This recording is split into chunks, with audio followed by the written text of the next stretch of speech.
మంత్రి గారు శ్రీ అనుమల రేవంత్ రెడ్డి గారిని మాట్లాడవలసిందిగా రిక్వెస్ట్ చేస్తున్నాము. మూడు రంగుల జెండా బట్టి సింగమోలే కదిలినాడు ఒక్కరు కాంగ్రెస్ సూర్యుడు మన రేవంత్ అన్న నిగ్గదీసి.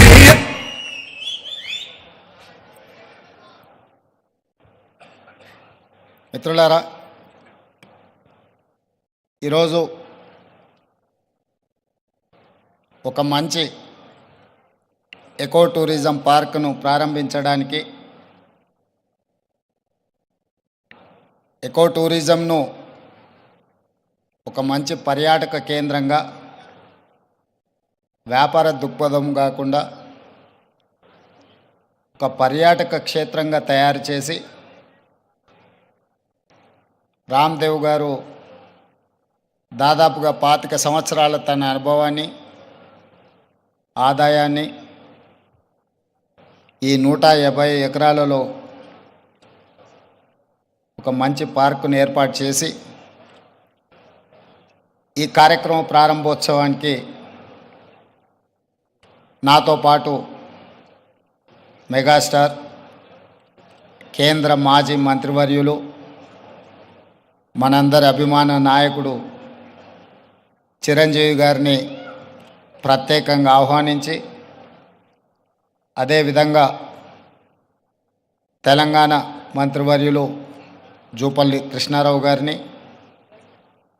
అదేవిధంగా చీఫ్ విప్ శాసనమండలి పట్నం మహేందర్ రెడ్డి గారిని, లోక్సభ సభ్యులు మిత్రుడు సీఎం రమేష్ గారిని, రాజ్యసభ సభ్యులు అనిల్ కుమార్ యాదవ్ గారిని, శాసనసభ్యులు మల్రెడ్డి రంగారెడ్డి గారిని, స్థానిక శాసనసభ్యులు కాలే యాదయ్య గారిని, ఇతర రంగారెడ్డి జిల్లా నాయకులందరినీ ఆహ్వానించి ఒక మంచి కార్యక్రమాన్ని ఏర్పాటు చేయడం జరిగింది. వాస్తవంగా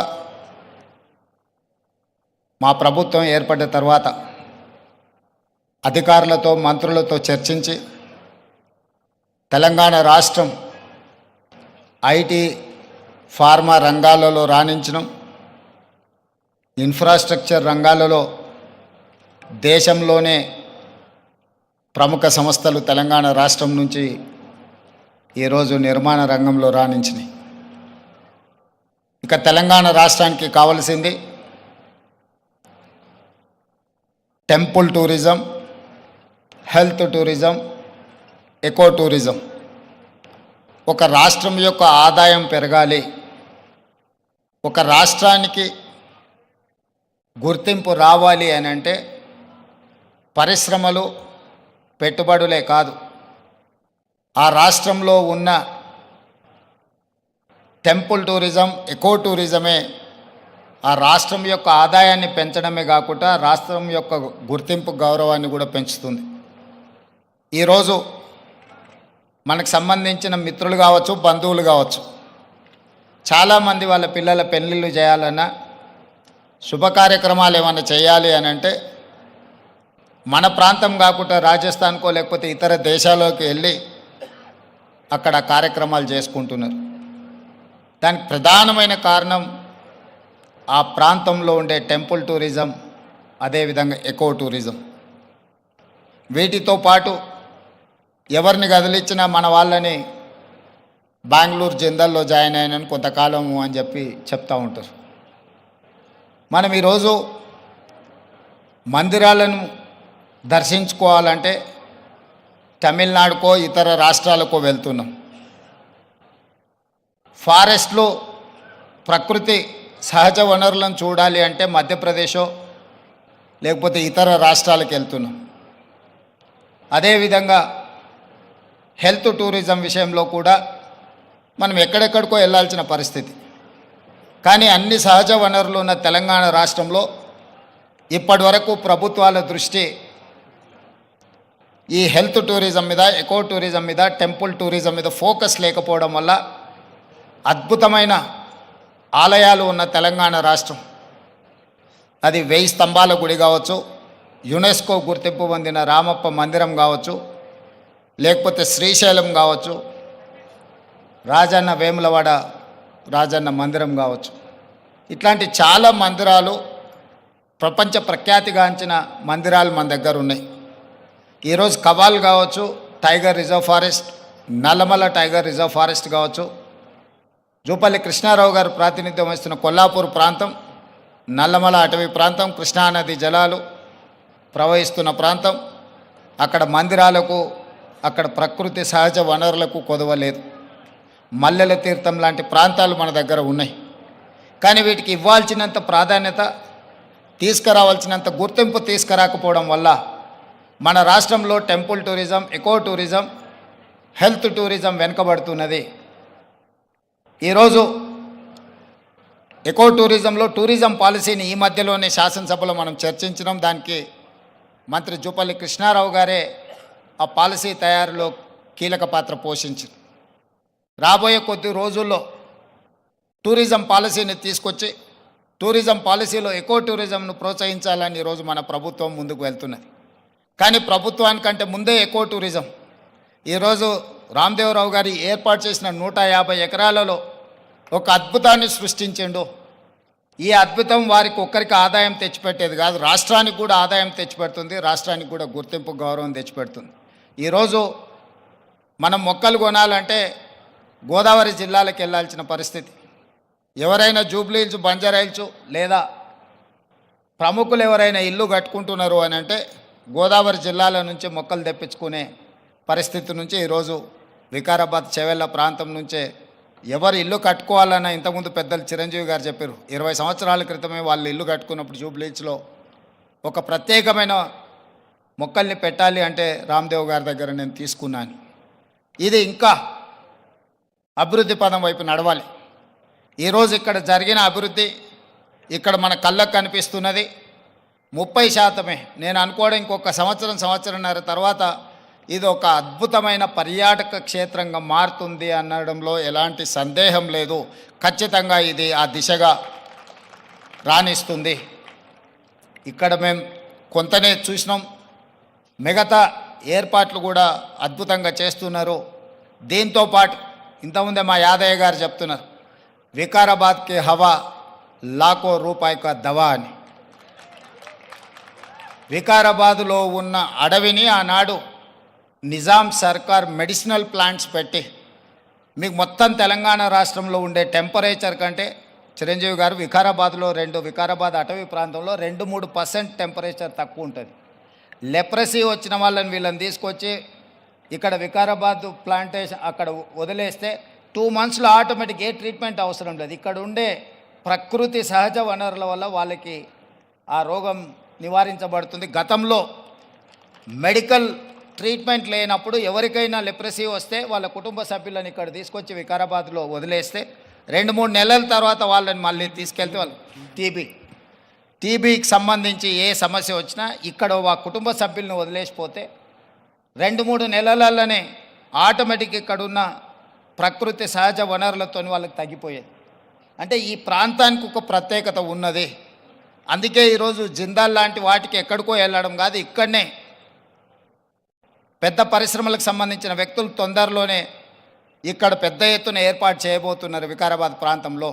మొన్ననే దావోస్లో అగ్రిమెంట్ చేయడం జరిగింది. తొందరలో వికారాబాద్ ప్రాంతాన్ని ఎకో టూరిజంలో పూర్తి స్థాయిలో అభివృద్ధి చెయ్యాలని ప్రభుత్వం ఏదైతే అనుకుంటుందో ఒక అడుగు ముందు ప్రభుత్వానికంటే రామ్దేవ్ గారు వేసి ఇంత మంచి వ్యవస్థని ఇక్కడ ఏర్పాటు చేసిండు. తొందరలో ఈ ప్రాంతం యొక్క అభివృద్ధికి ఇది ఒక ప్రాతిపదిక అవుతుంది. అందుకే ఈరోజు ఈ నిర్వాహకులను రామ్దేవ్ గారిని మనస్ఫూర్తిగా తెలంగాణ రాష్ట్ర ప్రభుత్వం అభినందిస్తుంది. ఇంకా రావాలి ఇట్లాంటి పర్యాటక క్షేత్రాలు.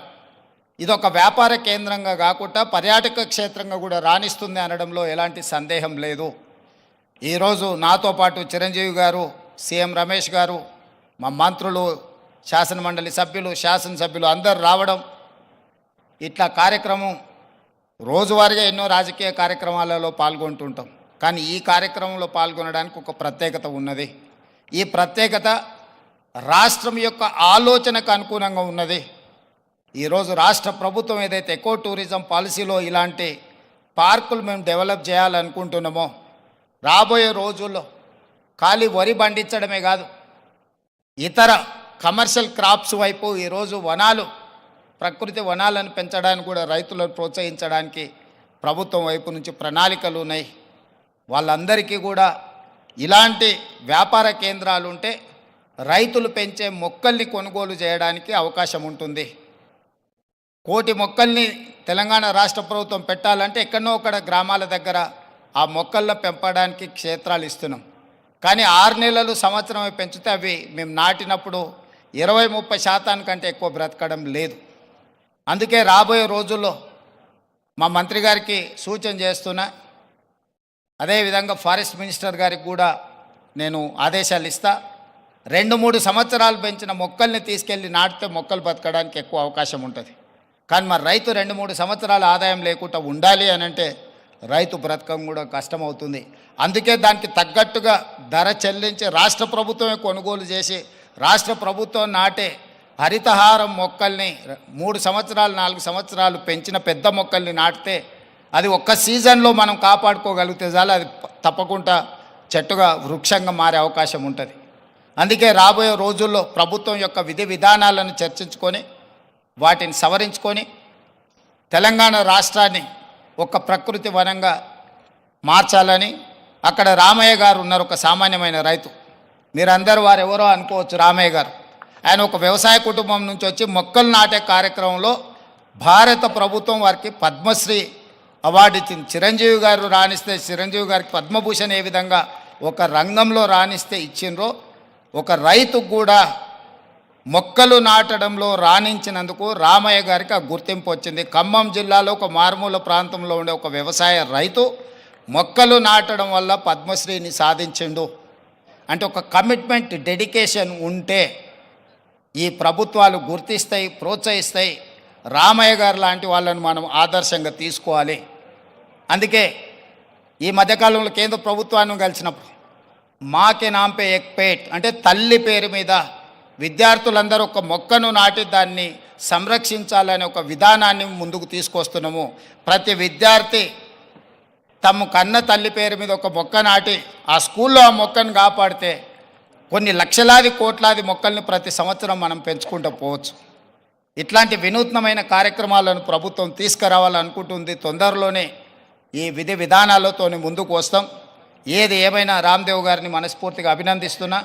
ఒక మంచి పర్యాటక క్షేత్రంగా దీన్ని తీర్చిదిద్దండి.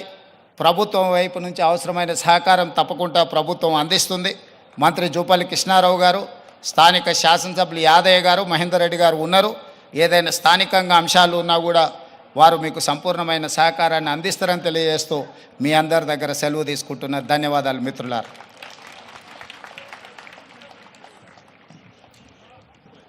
ముఖ్యమంత్రి గారికి హృదయపూర్వకమైనటువంటి కృతజ్ఞతలు తెలియజేస్తూ ఉన్నాము. అలాగే వారి ఇందాక ప్రస్తావించిన విధంగానే ఇక్కడికి విచ్చేసినటువంటి గ్రీన్ యాక్టివిస్ట్ వనజీవి రామయ్య గారికి, అలాగే దుస్సర్ల సత్యనారాయణ గారికి ఇప్పుడు సత్కారం.